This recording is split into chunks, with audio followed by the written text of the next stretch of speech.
अरे साई, एक विचारूचा होता. म्हणजे आपला अरेंज मॅरेज ठरला आणि त्या गडबडीत आपल्या एकमेकांना समजून घेऊचा राहून गेला.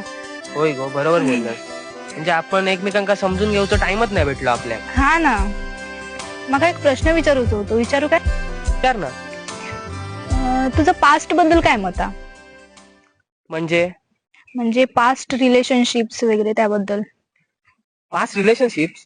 अगो तसं माझा कायच नाही पास्ट बद्दल. मी तसलो काही विचारच करणार नाही. तुझं पास्ट काय हा? तुझे किती रिलेशनशिप आहेत? माझा तसं कायच नाही. हे बघ, आता माझाच बघ कसा माझा मत. या हाताच्या बोटांवर मोजण्या इतके रिलेशन असले तर ठीक आहे.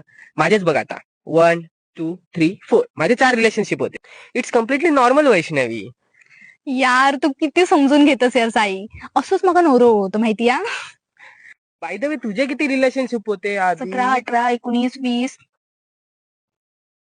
आईच्या गावात तिच्या